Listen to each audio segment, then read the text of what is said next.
military, they have been standing by this guy. Is a Nigeria-made quota system billionaire. But what is the benefit to you? I'll come back to that. Okay? So an Igbo man who doesn't want to be called an Igbo man, Onyema will tell you, yes, I'm an Igbo man, but I'm a Nigerian. These are the people who are trying everything they can to at least convince those who genuinely don't like you. And they have never hidden it. So you want to convince them that, oh yeah, you see, I'm an Igbo man, true, but I don't want Biafra. I want Nigeria to be great. That's why I'm doing this. I want you to love me. I want you to accept me. They won't still accept you because the entire system is not built as a country. You need people to agree to be together, live together, and sort of exist together before you can call them citizens of a country. In this case, we didn't. Everybody is trying to force themselves to make themselves look like, oh, we have this solution, this, we have that. So this guy finally, and this one is a credit to Tifnumbu, Mo giver. So you get, because he could have continued. And if you know very well, the Ronukus, they ran mad. Because according to them, they were like, why would Tifnumbu do what Buhari didn't do? You are the one who is empowering these Igbo people. I read horrible comments from people who are supposed to be citizens of the same country. And you know that, let me tell you this, so if you are new on social media, maybe this will help you, okay? If somebody like me, I can tell when people are being trolled, okay? Or when people are trying to wind you up, kind of, okay? So I don't really let most of this convo get to me. When I see those who are abusing themselves, let's say those who pose as Igbos and those who pose as Yorubas, when they begin to throw all these attack and abuses at themselves, right? I just read some of them with so much, with so much interest, kind of, that, excuse me, almost see energy of this kind of hatred that you are spewing at yourselves. And somehow, you do not want to break up Nigeria, or you do not want to live with the Igbos. And they too will tell you, we do not want to live with the Yorubas too. So if you are new on social media, this may get to you, that you may begin to type your own message to reply as a Yoruba man. How dare you insult Yoruba? Listen to me. Apart from the fact that this whole tribal, ethnic, religious divisions that a lot of you have kind of come to, you've taken sides, all right? We have established it that they are government-sponsored. So when I saw the Ronukus, I think the first thing that triggered them at first was that they were like, Buhari did everything. They were saying it, they said Buhari did everything to show the Igbos their place in Nigeria. But Tifnumbu, they don't know what is wrong with the Tifnumbu. He approved the Igbo business. Now, look at them. They cannot even appreciate Tifnumbu that finally allowed them or approved the London Lagos route for airpeace. Very ungrateful. These are Onukus that cannot afford their Kurupe transportation. They cannot afford that too. But the moment they said, oh, airpeace, congratulations, airpeace is this, blah, blah, blah. They're going to be flying to London and it's going to be so amazing. You're going to feel, kind of like the vibe everywhere, the Ronukus began to suffocate you. They started wishing all kind of things. And why? They said Tifnumbu approved or supported an Igbo man and his business, forgetting the fact that Buhari spent over 100 billion naira, and all he presented to them was a single logo drawing. called here Nigeria, be Nigeria here. Eh? They are not really sad about that. But when they saw them wearing Isiagu, Isiagu, they said they were supposed to wear Nigeria green, white, green. Eh? How could Tinubu allow them to have this? They have to take it back from them. Oh. All these Igbo people. In fact, some of them went as far as calling on their leaders to establish or to do a airline. They were supposed to be happy. They were supposed to claim one Nigeria. But immediately they saw the Isiagu. They were not really concerned about the economic advantage of this, the job opportunities. I am talking about the endless free flow of the most wanted forex that Nigeria is so desperate for, that they are begging everybody who cares to give them attention to please give them some dollars to go and defend the Naira. This Arungun, Dabi Mosheda, Omoerus, the unboot slaves, the ass lickers, the crumb eaters, the crumb chasers, the all risers, the Ronukus, the Yoruba Ponus. They started feeling like, why? Because of Isiagu. And they want Yoruba airline. They want to do a airline. They want this airline. They want something. These Igbo people, what is this or that, you know? But that's the negative vibe you hear from them. It didn't start with them. It is systemic rots. Listen to Harlan himself, what he had to say just before this flight. The truth is, if I dwell so much on the, I would like to look forward, because if you start discussing all the challenges that faced us towards achieving this London route, honestly, you feel like crying, you feel like weeping. First of all, you suffer what I call both internal and external conspiracies. It took us 7 years. We got the designation, I think, about 6.5 years ago, to go into London. Since then, it has been cat and mouse game. We actually procured our 3 777s because of this route, not for any other route, because we wanted to give it the blow that it deserved as at that time. However, we were not allowed to go. It's not just, whether you like it or not, there's what we call international aeropolitics, which is very dirty. We applied to get, for the TCO. TCO means Third Country Operators Permit. You must get that, excuse me. You must get that one before you start going into any European country, UK inclusive. And the TCO organization from Europe wrote our Nigerian Civil Aviation Authority. Do you know Airpeace? Do you know about their designation? And we were denied. My own country denied us. So they threw it back.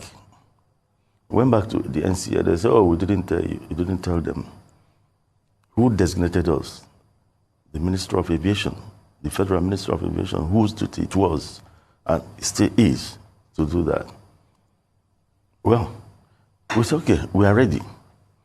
They refused. They said, until they allow us to apply. So, you got designation from the federal government, and the NCA, under the same federal government, was telling you that you should not make any application towards going into the UK. Meanwhile, you gave us the north to go to China, go to India. China is 14 hours, about 13 hours going to Guangzhou and 14 hours coming back. India is about 12 now because of the closure of the Sudanese airspace. About 12 going, about 13 coming back. Yet, you didn't find this airline worthy to go into the UK. 6 hours, piece of cake. For an airline that is doing over 160 hours of flying daily in this country, no other airline in the entire West and Central Africa does that much. 160 hours of flying, unblemished, no issues. What is 6 hours? Yet they stopped us. So the game is both from within and without. We were stopped. I would never stop saying it. So we continue this cat and mouse game with the NCA until Captain Musa Nuhu, during his time, said enough is now enough. APs must be allowed to go in. What is the issue? Remember, they told us to, okay, when the heat became so much, when I gave them a lot of heat, they said, okay, you need to prove to us that you'll be able to pass the TCO. For goodness sake, if I don't pass the TCO, it doesn't mean anything, then I leave. But allow me to go. They said, no, we must prove to them that we're able to pass the TCO. I said, okay, you come and audit us based on the TCO standards. They said, no, you have to get IATA, some consultancy firms from IATA to do that. IATA must conduct that and give their results. We paid, I'm sure it cost over 200 million. We brought IATA. IATA conducted a TCO audit on airpiece dump. Remember, we are IOSA certified, so I don't know why the need for that. We passed. It took several months before IATA even came. We passed. Then they wrote to NCAA that you should allow them to proceed to go and do the audit with the TCO Europe. But they didn't respond. Several months passed, going up to a year. We went back to them and told them that, look, it is better you come out and say why the reason for all this, or I'll go to the press and say it, and I withdraw. But mind you, this country is being fleeced by all the airlines going to London from this place.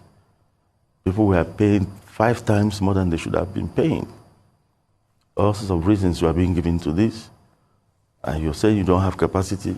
You have 3 777s, worth several hundreds of millions of dollars lying out there, fully purchased by this airline. That was when they said, okay. We are now going to audit you ourselves. Not minding the result of the IATA people they recommended. At first, I didn't want to acquiesce to that. My chief operating officer, Mrs. Toyin Olajide, said, Oga, please, let's follow them. So I agreed. They came and audited. No, nothing, of course. I found nothing. That was how, for the last time, they finally felt like, okay, yeah, you can now have our approval. Okay. And we can also take care of those, international aviation politics for you. Something that should naturally have come once you have a supposed Nigerian or Nigerian business that could actually save you a lot on air travel, where you are paying ×5 more than what you should be paying. Come on, like a pure rip-off. I said the airlines are ripping you off, right? The criminals in government are also ripping you off. Who are those who are denying all of that, playing the cat and mouse? It was Buhari and Adisirika. And we know why. I mean, at least you do know why now. Yeah, they finally gave approval, and that was when fraudster Soto Bokeyamo, fraudster Soto Bokeyamo is their minister now, right? Aviation. Smart move, right? a southerner, probably who felt like, we know why they didn't give you, you are an Igbo man, but it's okay. This is some good stuff. You know what? Okay, let's try it now. And they finally gave it to them. And immediately, the price of the flights to these routes crashed like that. I'm talking about all other airlines. This guy said for this route alone, they are now trying to get Abuja to London, Abuja to New York, Abuja to DC, and he's already placed order for 33 aircraft, Boeing 777, or they say 777, 327. Like if they genuinely love that your contraption like Nigeria, why would you miss out this opportunity for years? Because it is Nigeria. Another person can come tomorrow and take that license or cancel it, and they'll just tell you, yep, it's not to fly London again. How do you progress? How do you make a country progress that way? But again, something that should have come naturally if to say you are truly one country. Not Igbo, not Hausa, not Fulani, not Yoruba, just Nigerian. A Nigerian businessman has sort of figured it out. This is how we're going to save the airline and aviation industry in Nigeria and make the rest of the world respect you. Now, we are not going to see him as Igbo or Yoruba or Hausa or this. We're going to see him as a Nigerian. And he has come forward. We will put all our weight behind him.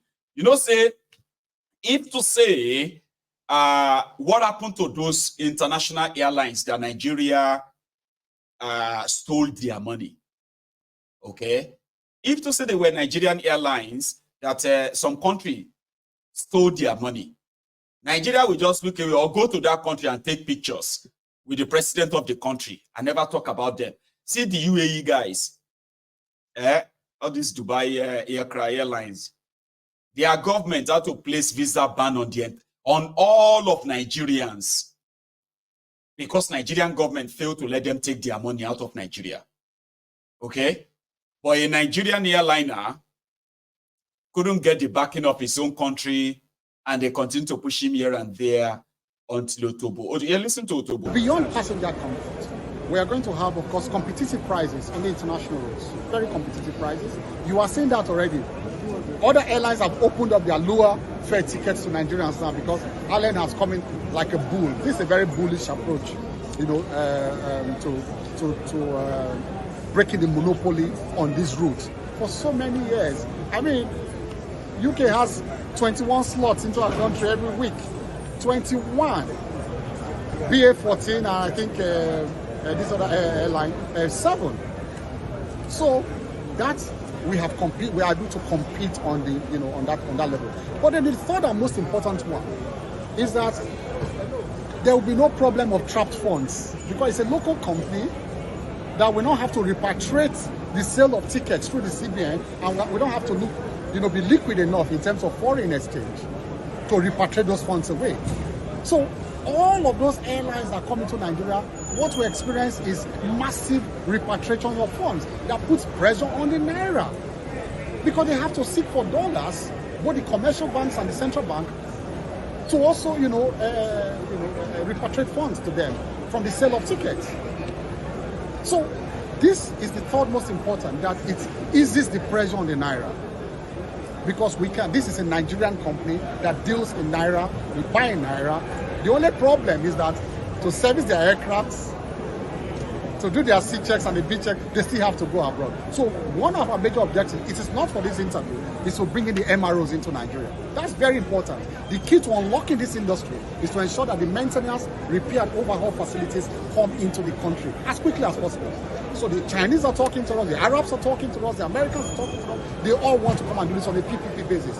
For now, we are spoiled for choice. I can tell you that confidently. Everybody wants to come and invest in Nigeria because of the new approach of governments to investors, international investors. So that is the key. Nuisance Lele. Nuisance Lele. He don't want the overtalk him now. Okay, all he did was just to say, bring me earpiece 5. as the minister. Okay, please bring me the earpiece file. Okay, and they took it to him and he signed, minuted on it and signed. And they gave him a ticket to go and sit on the plane on the maiden flight. And they wanted to start ascribing the failed Tinubu's regime with earpiece. Quickly, he just won't have them. You've done well, okay? Like you did not pass it on like at this Sirika. It is a great opportunity that should have been taken. He was right. He spoke well. Because there's no repatriation or repatriation of any currency to any country. He is right. You see, when you see foreigners who sees cheap airline, Nigeria airline, all right, and they decide they want to buy their ticket, they will buy in their currencies, which is true. It's always going to bring back in, forex for Nigeria. And there's nothing like moving money out of Nigeria. The only time they will need the central bank help to get dollars is when they want to go and service their place. Then he's bullish, he's right. Alan Onyema is bullish with his approach. Because how can you, the giant or giant of Africa, you have different airlines who goes into your country, who have tens of flights into your country every week, but you have none to their country. So this is the gap that could have created a mini sort of conglomerate of aviation multi-billionaires, real business, real jobs. But you are seeing them using stolen funds to buy private jets so they can hire the private jets to the criminal politicians going on campaigns or whatever. It is a very serious, mighty business that could really help that contraption. But you know the problem, eh? It takes one man to take up the lead. It won't take more than a man to put the lead back on. But while it lasts, let me show you what their trip was like before the Ronukus started praying that a earpiece and their aircraft should be burned down because they did not wear green, white, green to appreciate Kolu. Give me a second. I think I have one here. Now this one I go play inside down. Now, do you mind? This was how Allen and his boys walked out.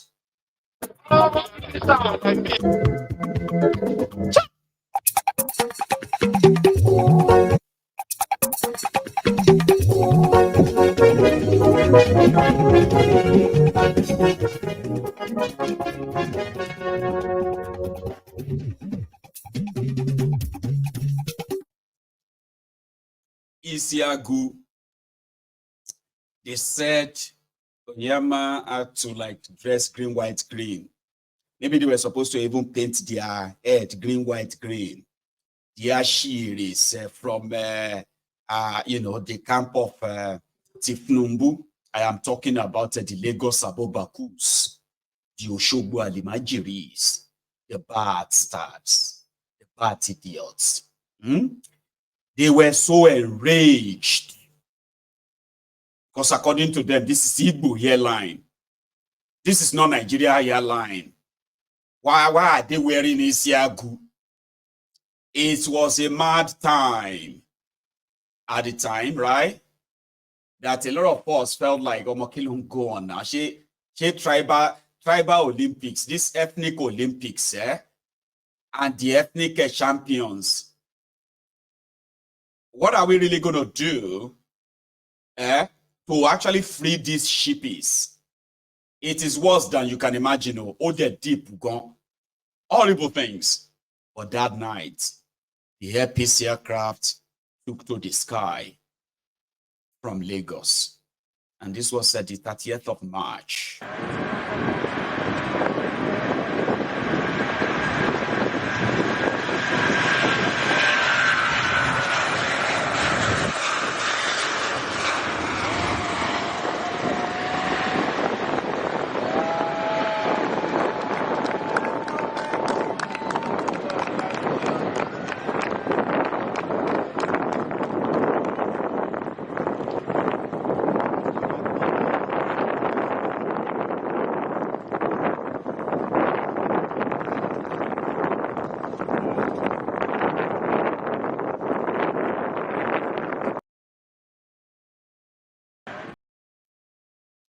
the maiden flight.